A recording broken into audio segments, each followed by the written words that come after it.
Welcome in episode 72, Ramie and Drew. I am Ramie Mackloff. That is Drew Flaggy. We're a couple Milwaukee comedians. We talk about sports and whatever other bullshit might come to mind. We are live right now on Facebook and YouTube. You can find us on Spotify, YouTube, and Apple. Like, rate, review, tell a friend, do all the things to help us grow this thing. We come to you on, January 10th, right around 9:30 p.m. Central Time. December 10th, right around 9:30 p.m. Central Time. I'm not even the one who's been drinking tonight. That'd be Drew Flaggy. You were drinking, right? You told me you were coming home from the Yeah, bar. I mean, I had like a beer per quarter.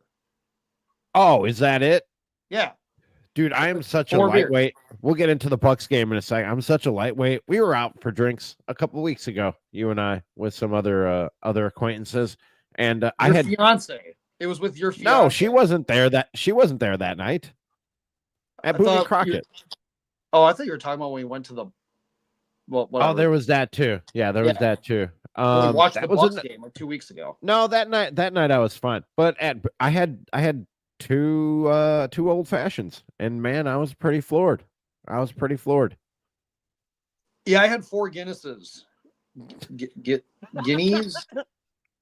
4 Guinnesses would have me on my ass, dude. I can't drink anymore. I cannot drink anymore. I don't know if it's getting old. I don't know if I'm just out of practice because I don't really drink that much. But I cannot. I can't drink anymore, Drew. Like at all. I'm the one that lost all the weight. I know. I don't understand. I cannot drink.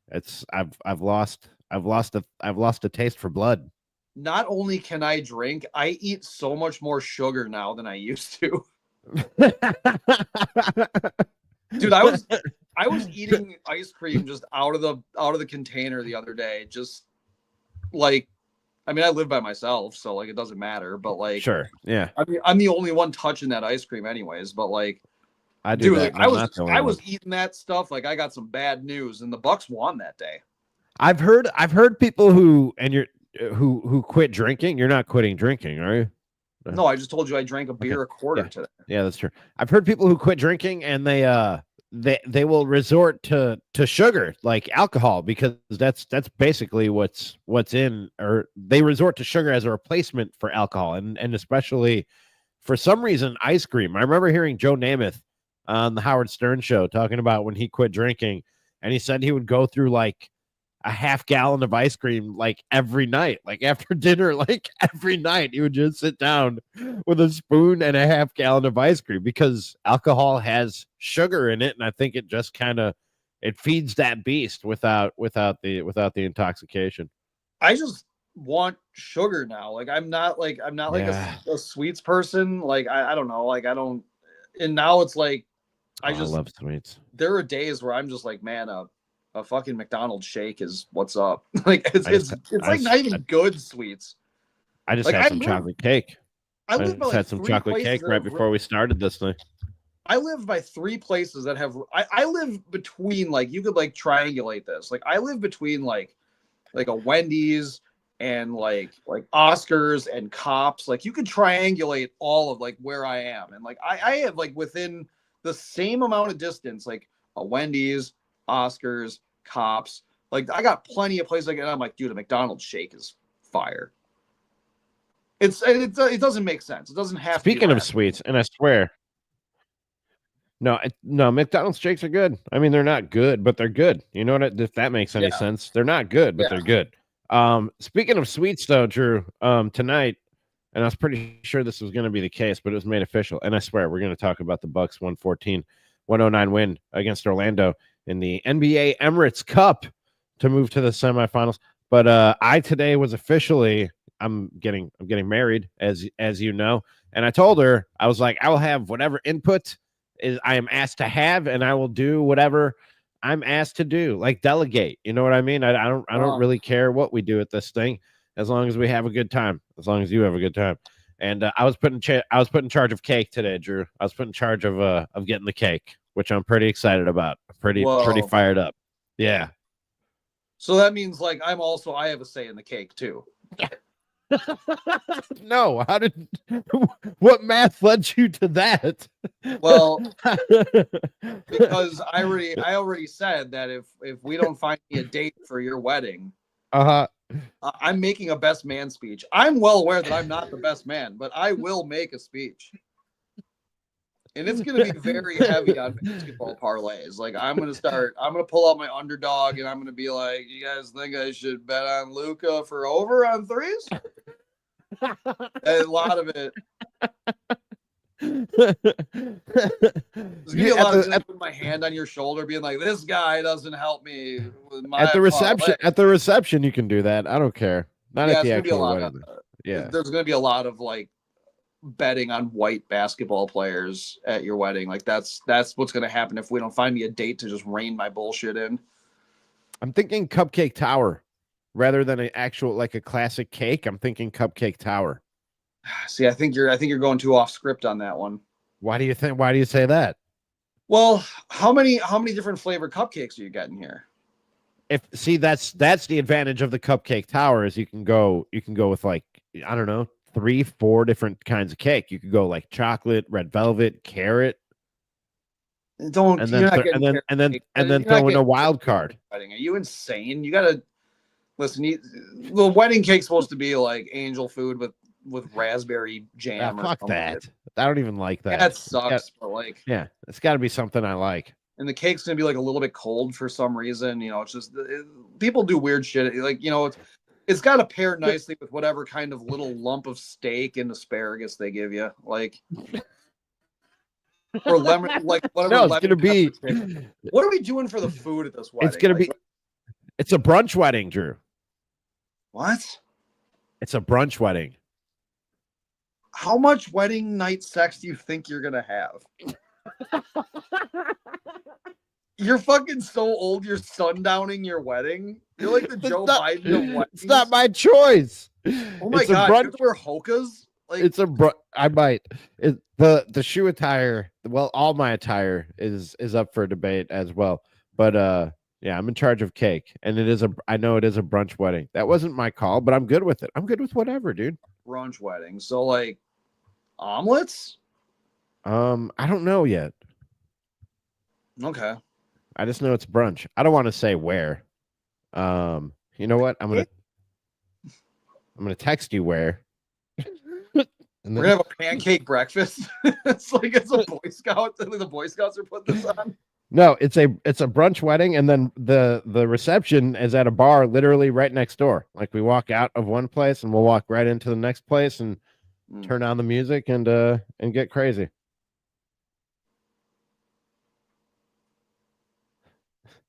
Are you there? I'm waiting. You said you're gonna text me the place. I'm waiting. I'm doing it right now. There we go. You should be getting that right. Oh, okay. No, yeah. So you know they got good brunch. Yeah, there's no TVs at the second place though. And that's a good bar. What do we need TVs for? Well, so you want me talking to people at your wedding? You don't want me fixated on whatever sports might be happening, like whatever kind of like Russian team fighting I could watch? There's going to be a Brewers game on a Saturday afternoon. You just can't miss. Well, Willie Adames isn't here anymore, so yeah. How do you feel about that? I got since you brought it up, and then we'll transition to Bucks. But that was a good transition into sports. How you feeling about Willie? He's a giant, huh? Makes me kind of sad, but at least he didn't go to a team that I hate. I guess like I'm indifferent towards the Giants. I don't know. The Giants were cool, you know, back when they had Lincecum and Matt Cain and everybody else that was on that team. Like Cody Ross was World Series MVP. That was pretty cool. That just a fucking pinch hitter role player guy was the World Series MVP. Like, I don't know. Dude, it just blows my mind that they're so okay with letting guys walk or trading guys and just throwing their hands up and going, well, we can't pay them. And you can. Like, Mark Attanasio is a billionaire. We did get another pick though, because I know qualifying options. So like there were things like Willie did kind of throw us a bone, I guess. Like I don't know. Like I knew he wasn't coming back. I'm happy that we could rip the Band-Aid off instead of dragging this out all winter long and being like, are we at him. Like everybody knew he was gonna go. It sucks, but like you can't outbid some of these fucking teams. I mean, like when it's disgusting when you look at like what the Mets were able to do to destroy Juan Soto's career now by playing for the fucking Mets. But like, you know, it's just you know what I said to somebody like I had an argument with a guy that I work with that he was talking about how no person is worth that amount of money. And I'm like, to you, no, but like to these fan bases and to these owners, yes, so they are. And like I'm totally okay because it's not my money. I don't care. Like it's if you want to pay him all that money, but what they're actively doing now with how much money they're just like throwing at these guys that like small market teams just cannot compete with this, and that every small market team is basically a feeder team for like 4 teams. You know, it's going to be like the Mets, the Yankees, the Dodgers, and then I don't know, throw one other one in there. Like, yeah, but I think saying the Cubs won't even make these kind of fucking crazy moves, which is like a few years ago. I'm like, the Cubs might actually throw that kind of coin at somebody and do something. Yeah, but I don't think that's an indictment on like the state of the game and its finances. I think it's an indictment on these.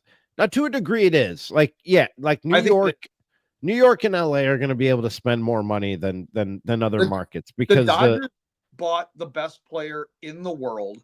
Yeah, I know. And Freddie Freeman also is one of the best hitters in the world. So they bought him. But like acting like nobody else could have signed these guys is letting these owners off the hook. Like if you can afford to own a team, you can afford to pay guys. That's and I understand that the books might not balance on a year-to-year basis, but the way that these teams appreciate in value over the time that these owners own them, you're going to get your money back and then some. Mark Antanasio, this is going to sound crazy.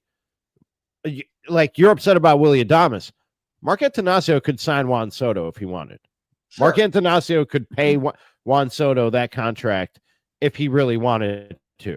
But a lot of these owners have just kind of thrown their hands up and gone, we can't do it. And everybody just kind of accepts that. And if the truth is that they can't, then they shouldn't own these teams. Like if you can't spend competitively, then you shouldn't be in that industry. And somebody who can spend competitively will gladly take that thing off your hands. I mean, I've said before that Mark Antanasio treats this team like it's his fun little summer home that he gets to show all of his investor buddies and be like, well, I'm the one that has this neat little summer home, this little baseball team here. And he's like, but don't pay any attention to the guys who have the bigger house. Like, no. They are doing it wrong.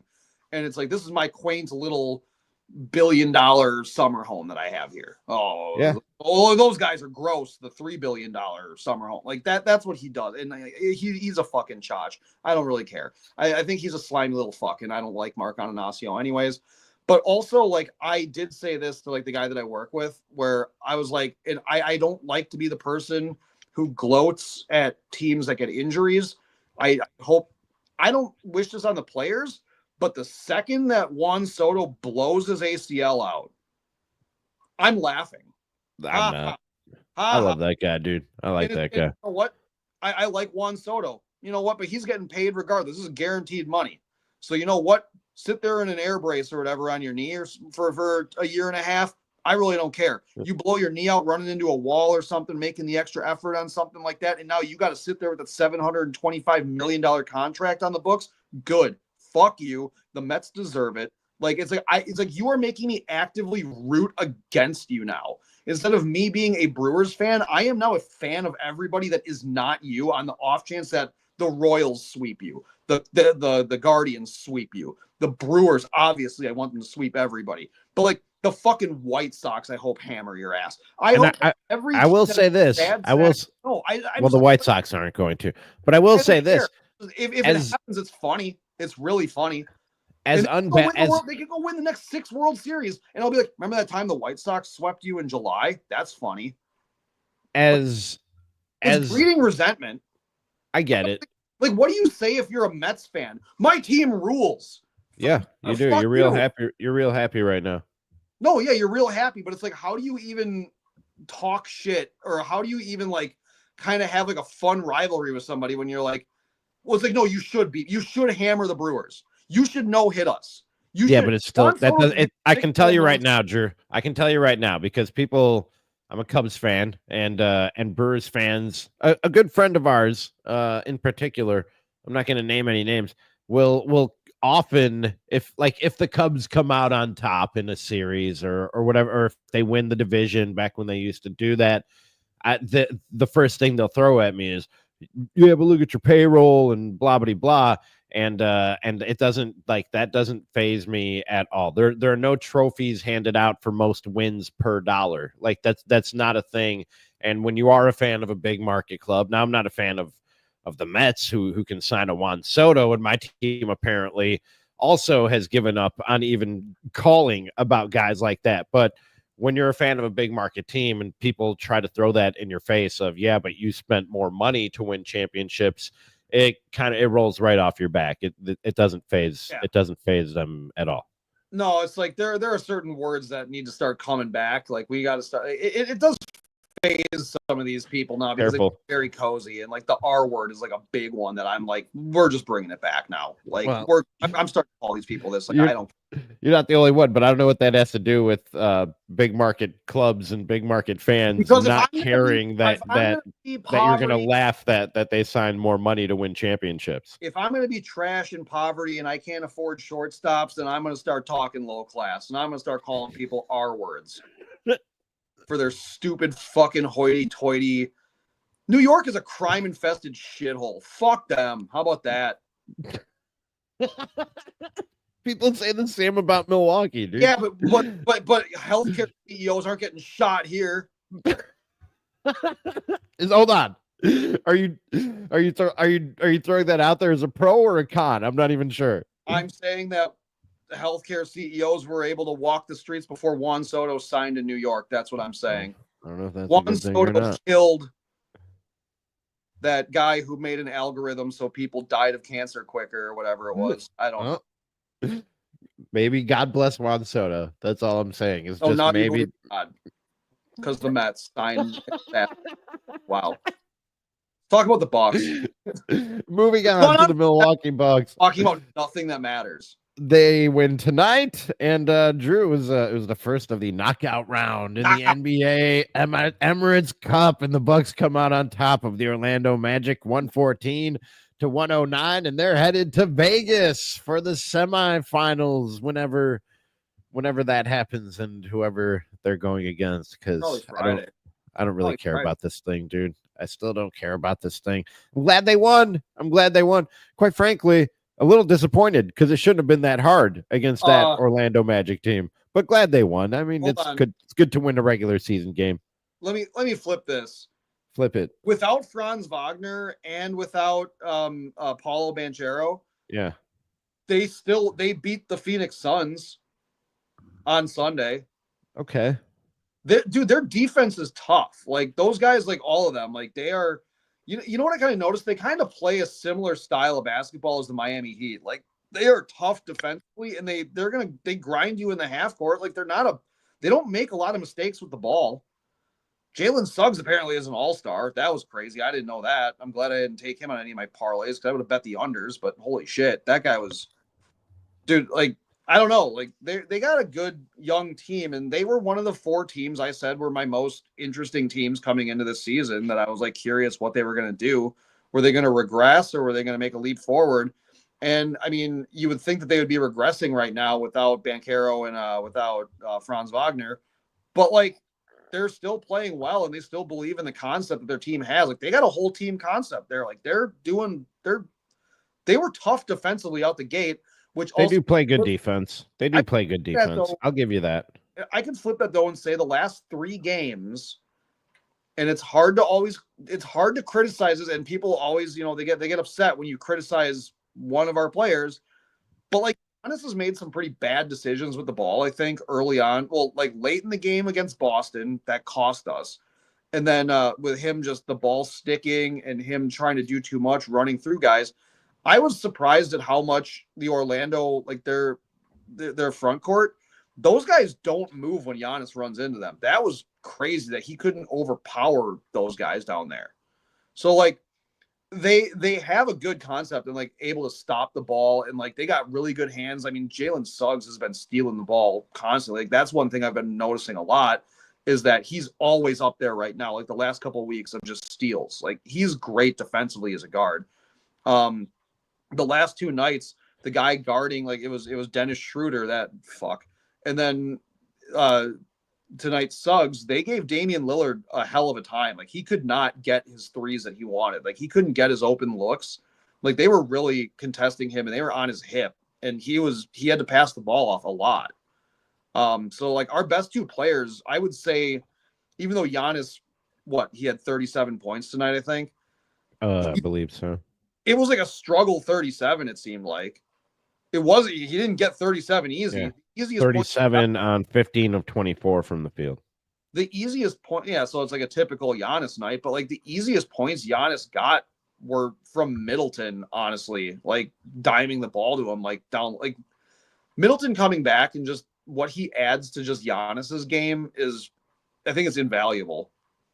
Yeah, you can see that that's there right away, and we haven't. Well, we should spend more time talking, but we haven't talked since Chris Middleton has returned, so we should talk more about that later. But as far as this game goes, you're right about everything you're saying about Orlando. It's a good young roster, and you're right. They have some principles in place that especially for a young team, you need to win basketball games, and it starts with their defense. And I'm not saying that Franz Wagner and Paolo like are the only players they have on that roster, but they're the centerpieces. They're what it's all built around, and they're what makes it go. And for the Bucks, it really and especially Drew, and this is why I was telling you that I don't think that this in-season tournament really brings out the best in guys or matters really all that much to guys, at least not guys in this league who have accomplished as much as a Giannis and a Dame and other guys on this Bucks roster. Like that wasn't like if the Bucks are coming out like, yeah, we got to win this thing, they run right through this Orlando Magic team. Even for everything that you said, without their two best players and as young a roster as it is, if the Bucks really gave a shit about the NBA in-season tournament and like had that extra notch that they turn their game up to, you don't let this thing come down to the last minute against that Orlando Magic team. Yeah, I mean, I think that there was a lot of struggles though in this game. Dude, they had 15 offensive rebounds.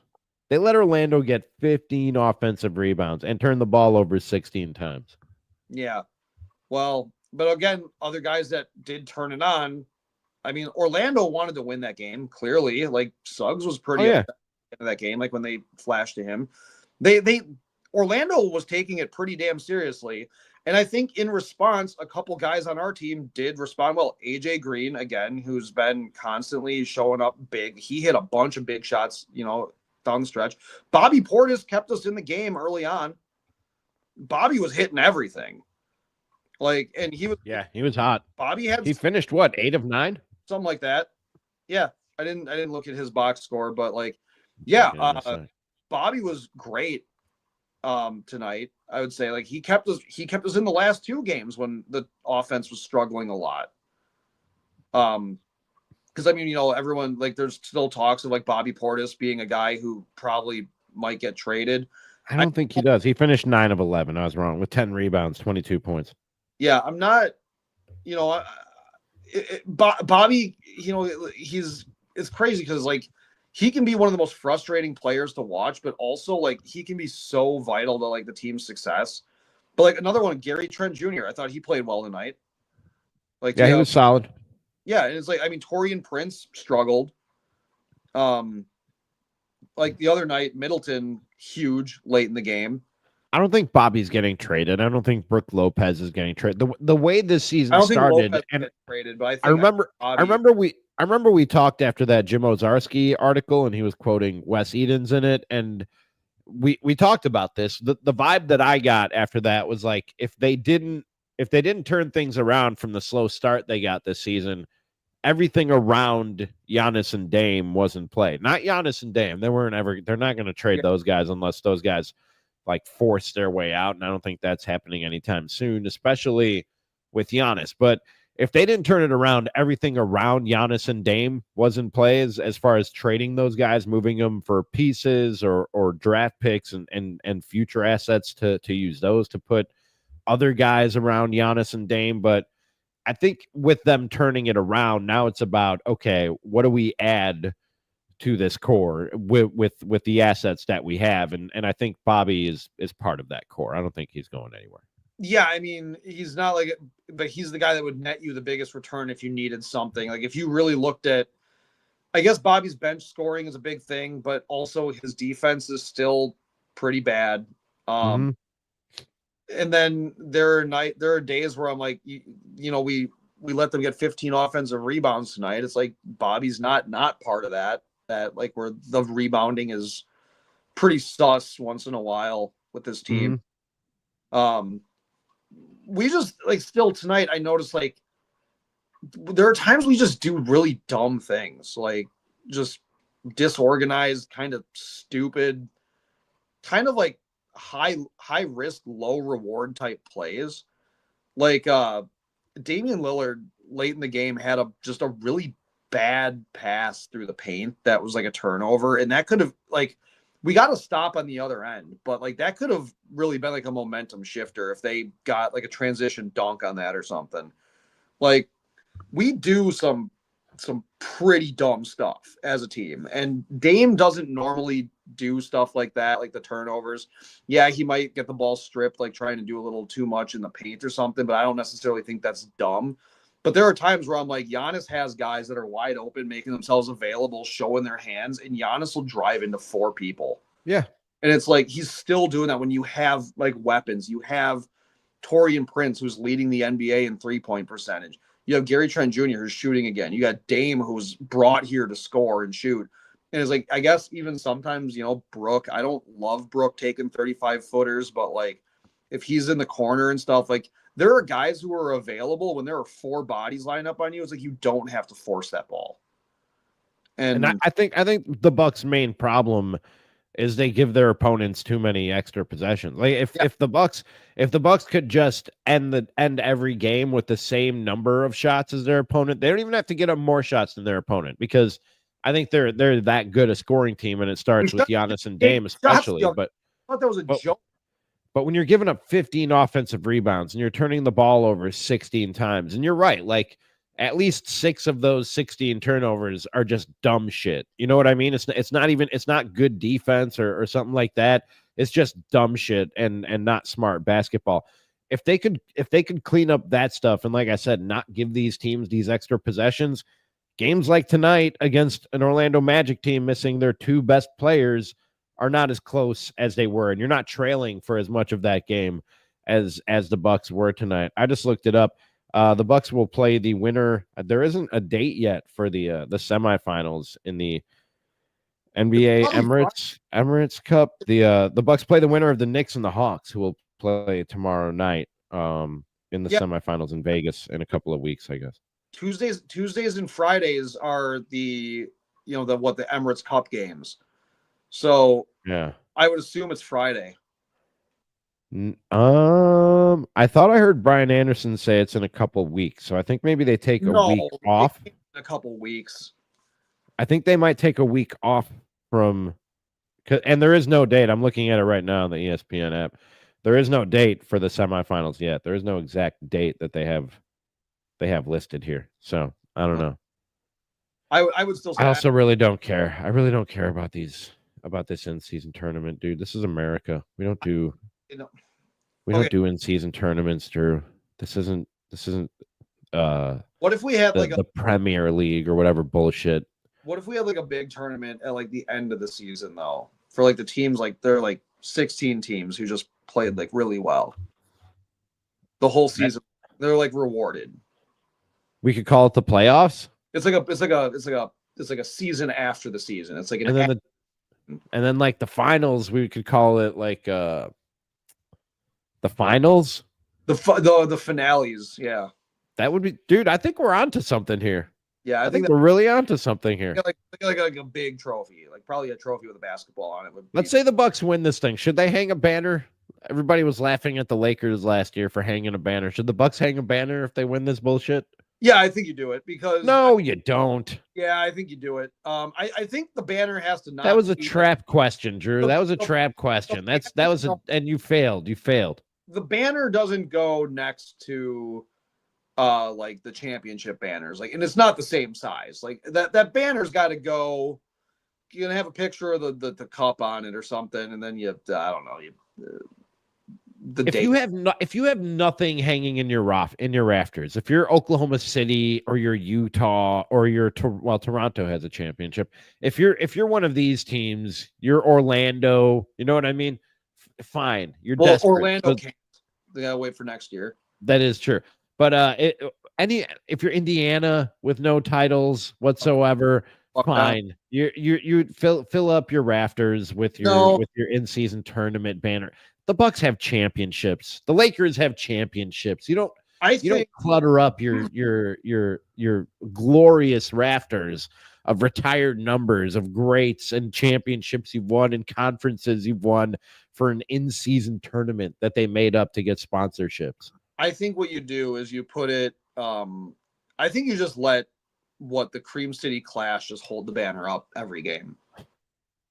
I think that's what you do. Like you let two people on the ends, just let them hold the banner, jump up and down with it, like when people are shooting free throws. Fine. I think that's what you do. Like, and you make it like a real mundane. Like, we don't really need this. Like, yeah.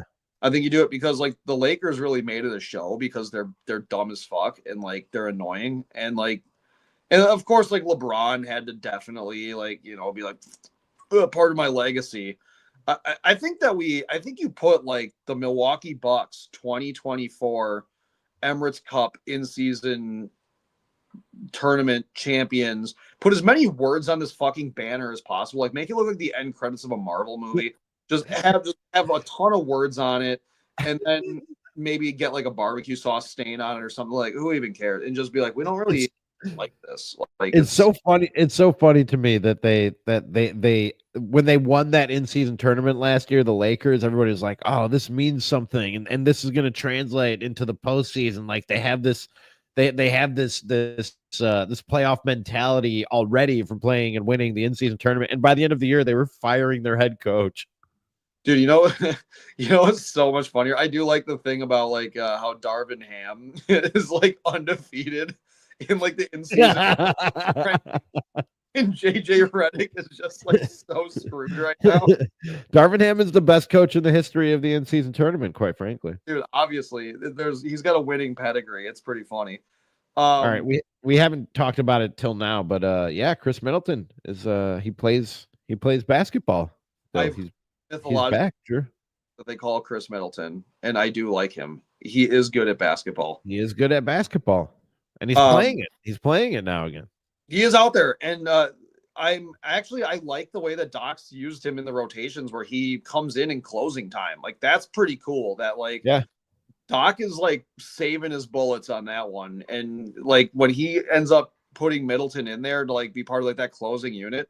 Middleton has had really good hands. He's knocked a lot of balls away and stuff. He's gotten a few steals. Like, he's got like 3 or 4 steals like since coming back. Mm-hmm. But his shooting obviously is good from the mid range. Shot's not exactly where it is like you want it to be like right now, but like he's getting there. He's still knocking down his open looks and stuff. He's taking quality looks. He's playing within himself. He's not trying to do too much. He had 8 assists tonight. He only shot 2 shots. He went 0 for 2 from the field, but he had 8 assists tonight. Dude, and I mean, what, 6 of them were to Giannis? Like, yeah. Dude, he was feeding the beast. Like, it was crazy. I love it. Like, that's like what we were missing. Like, he's just, they always talk about him being such like a calming presence, but he is like.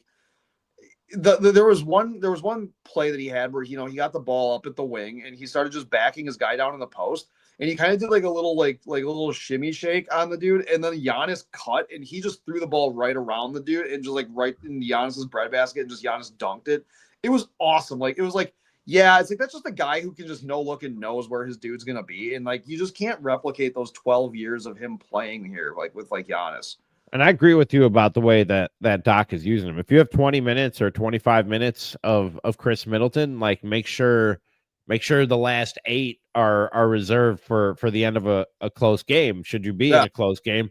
And if you're not in a close game, cool. Like then you can rest him and less wear and tear on those legs that have been such a problem here over the last few years. The goal is to have a healthy Chris Middleton and the best version of Chris Middleton that you can have come springtime and come the NBA playoffs. Like, if that means 20 minutes right now, then you get 8 of those minutes at the end of games. Well, he's gonna start creeping his time up, For sure. Yeah. Yeah. Like back to backers and stuff. But like, man, it's just nice that he's like back out there, and the offense feels better when he's out there. I don't. Well, I mean, I guess you don't really have a choice right now because Doc did say that he wants the offense to look like having 2 of the big 3 out there at all times, like during the course of the game, just like rotating people in and out. There haven't been a lot of Dame and Chris minutes yet. It's been Dame sits as soon as Middleton comes in, and just that's to get those minutes of like Middleton, Giannis out there, and then Dame, and he'll be out there with Giannis or something again. But I want to see what the offense looks like going small with like Dame, Chris, maybe Gary Trent, Bobby, and like I don't know, Torian Prince or something. You know what? Sorry. Like, also, like, I will say, like, the other thing too, like the way that team is just watching how their trust completely, like it was like, it's like, okay, like they understood how good AJ Green could possibly be, but how they trust him in big moments to take big shots, and they look for him. Yeah. It's awesome. No, they definitely trust him for those shots coming off the bench. And I think, and we talked about this last time, that's been one of the biggest and best changes for the Bucks is Doc embracing bigger roles for Green and obviously for Jackson stepping into the starting lineup. Not to say that Gary Trent Jr. and Torian Prince aren't going to have roles. It seems like Pat Connaughton's role has been reduced to most, and that's something we've been talking about for a long time. But I really think Doc, and I was starting to question Doc, man. I mean, there was a point where he had coached just as many games as Adrian Griffin as the Bucks head coach, and the record was not as good. I don't know where it's at now as far as his win percentage compared to Adrian Griffin's. And that is something that you have to look at, and you have to question when you make that change in the middle of last year, whether not that they shouldn't have fired Adrian Griffin, but should they have hired Doc? I think he is starting to figure out the minutes and the roles for this basketball team, and I think that's huge. And it's going to continue to evolve as you talked about, as Chris Middleton's minutes increase and go up. Well, I think there is that. Like, they're going to need, obviously, this team can only be as good as what Middleton, Giannis, and Dame can do together. Yep.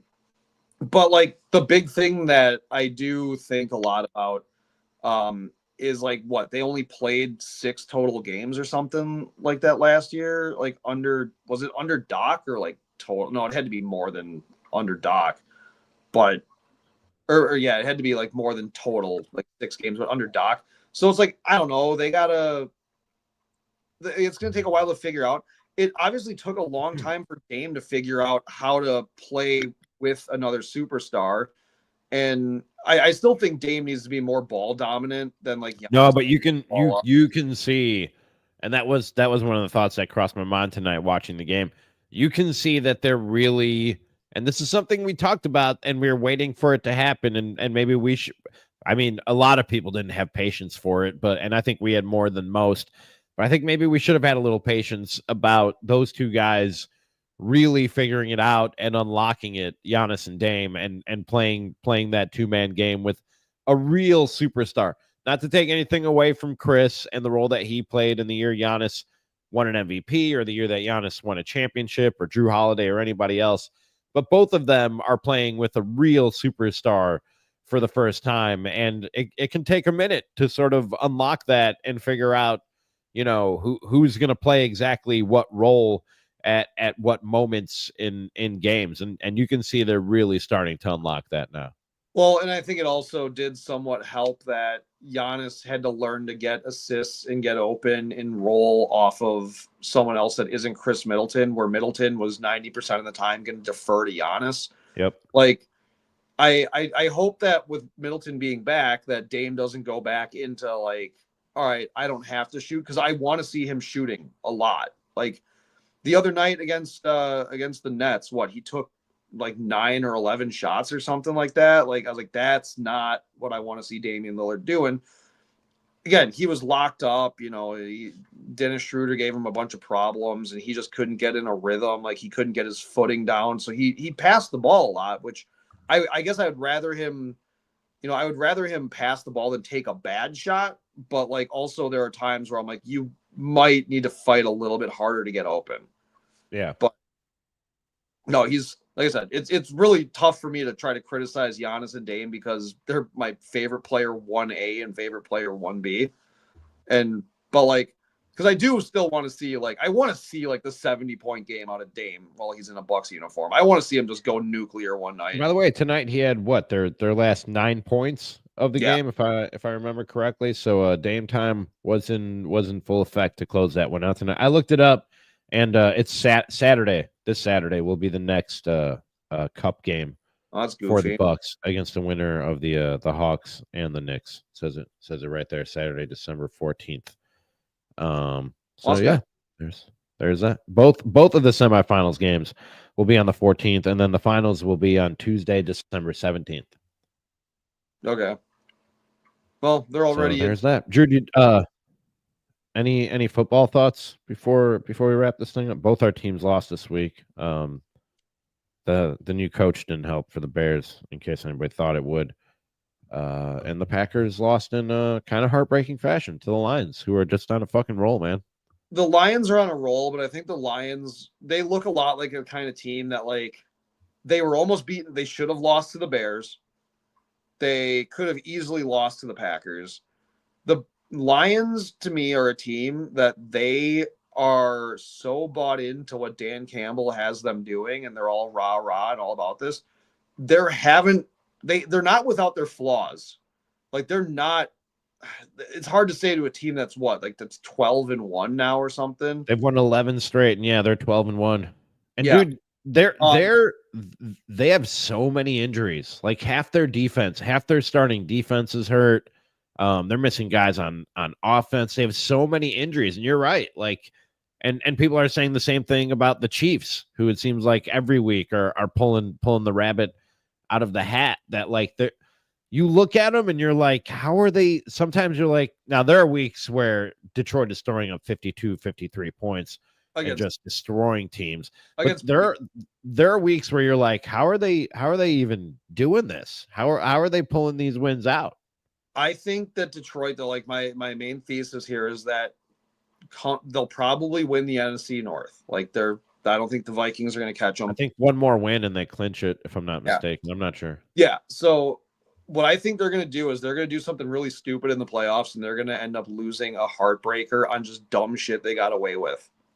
Yeah. I think that there's going to be one guy's going to be carrying a ball a little bit too high. It's going to get punched out, or something like that. I think that they're going to get a little overconfident on a team that they should absolutely roll, and they're going to do something really fucking stupid, and they're going to end up losing a game, and their season's going to be done. Do you think the Packers are like a legit Super Bowl contender? I mean, they were playing away from the NFC Championship last year.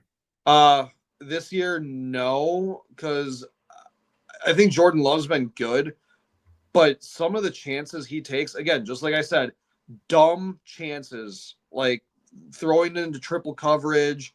He's made some really bad decisions that have resulted in interceptions. I mean, throwing as many as he has this year is like I don't trust that. Like he's gonna develop. I think like this is a good 2 years of like building blocks for him. I would say maybe coming into next year and a little bit more with like our receivers drop some real stupid passes sometimes. Like there's shit that hit our guys in the hands. Like if you catch 50% of those balls, like if you just don't do dumb things, I would be saying something different. I think that maybe we could squeak out of the first round of the playoffs. I think those last 9 games and that little playoff run last year and the contract he got in the offseason, I think it made people forget a little bit that Jordan Love was a first-year starter last year. And as good as it looked in the second half, there are still growing pains for that guy to go through in the NFL. And I know he was watching Aaron Rodgers for 3 years, and he wasn't a rookie last year, but it's still a first year starter, not now a second year starter. And you don't really have the NFL down, from what I've heard from guys who played in the league.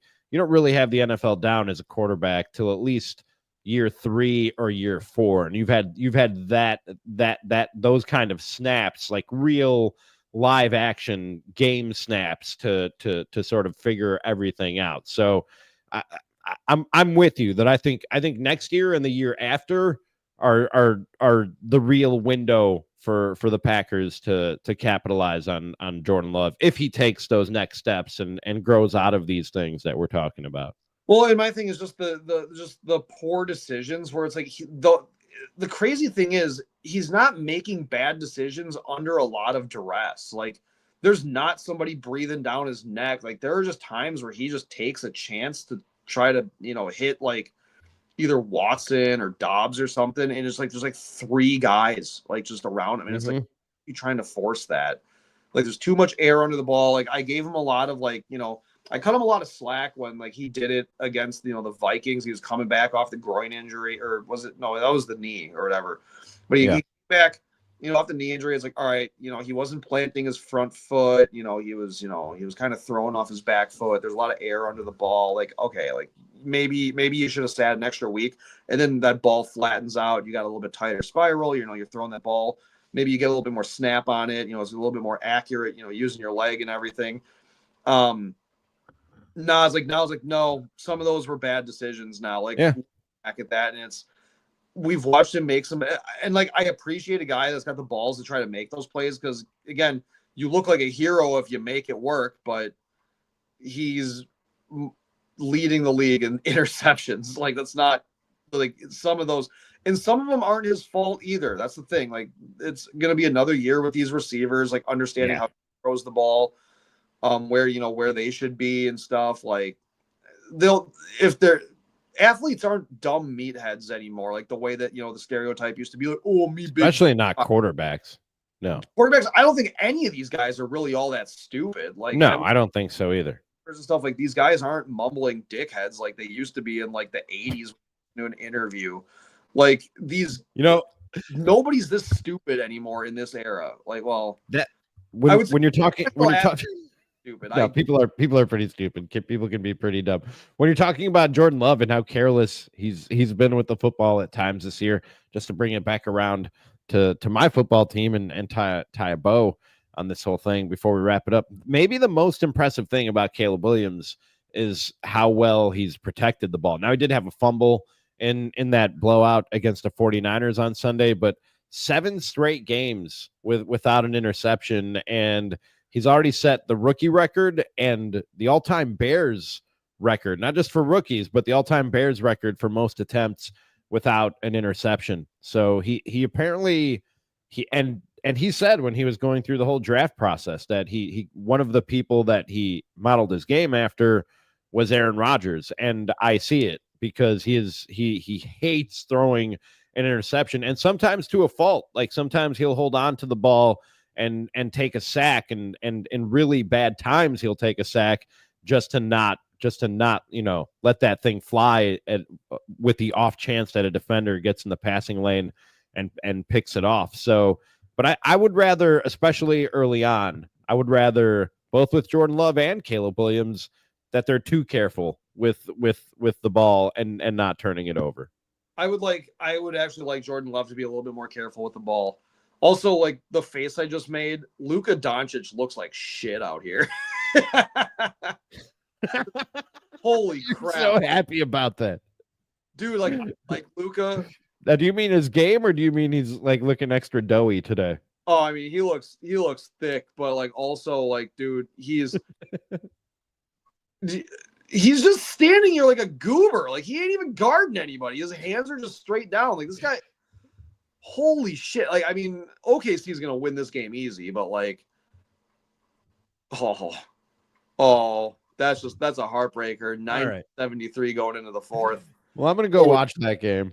And dude, I also got to pee. So Luka, we should wrap this up unless you have any other I'm just gonna say, like, pressing remember, thoughts. the passions are on display here in Oklahoma City right now. In the knockout round of the NBA Emirates Cup. Jesus, I mean, Luka, like, I think Luka's the guy you should call if you need help picking out a cake like that. Holy shit, man! Did you see this? Hey, I do want to say, if Luka doesn't play this year, I've already done some Googling, and I know some places in the neighborhood. But if anybody has like a good bakery for wedding cakes or like a tower of cupcakes, drop them in the comments on the YouTube page or on Spotify or Apple, wherever it is that you get your podcast. And like, rate, review, and tell a friend while you're there as well. Drew, any other pressing thoughts about Luka's thickness or anything else? I could get in the gym with Luka and I could help him shed some of these pounds because I mean, dude, that boy thick. Like he is thick. That boy is thick. That guy, dude, I don't know. Like, does he have a girlfriend or a wife? And like, did she get pregnant and he gained the pregnancy weight? What the fuck is going on with him? Like, sympathy weight, dude. It could be sympathy weight. You don't know. Dude, he looks like a thumb with a wig on right now. Like, he is. He looks like he weighs as much as Jokic, but like Jokic, but like 6 inches shorter. Dude, it's like, man, like I like Luka, but holy crap, man, that he's gonna start wearing like some like what is it, Tommy Bahama shirts or something. Dude, imagine how good that guy could be if he was on like a Giannis or a LeBron regimen as far as his training. Like, I get it's Dallas, they got barbecue, but like, fuck, man, like, oh, dude, Terry Black's so good. Oh my god, it's the best barbecue I've ever had. It's so good, Drew. I flew it back to Wisconsin, put it in my carry-on. For Tupperware on the airplane. No, it was just wrapped in aluminum foil. Oh, so it went off the metal detector. You're like, oh, I'm sorry, it's not a bomb. It's a bomb-ass barbecue. It was wrapped in aluminum foil in a paper bag, stashed in my backpack. I brought back some brisket and the sauce. I brought back the sauce too. So good. Why didn't you just buy sauce and then make your own? It was really good. And I can smoke a brisket. I'll smoke the shit out of a brisket. Yeah, that's why I'm like, just get the sauce. Pulled pork. All right. Well, with that, Drew, I'm hungry now, even though I already had dinner. And like I said, I got to pee. And I want to go watch the rest of that game. So let's wrap this thing up for Drew Flaggy. Luka looks like he's hungry too. Drew Flaggy, I'm Ramie Mackloff. Again, like, rate, review, subscribe, YouTube, Spotify, Apple, and please tell a friend. And we'll talk to you again soon. This has been episode 72 of Ramie and Drew, and we'll talk to you again next time.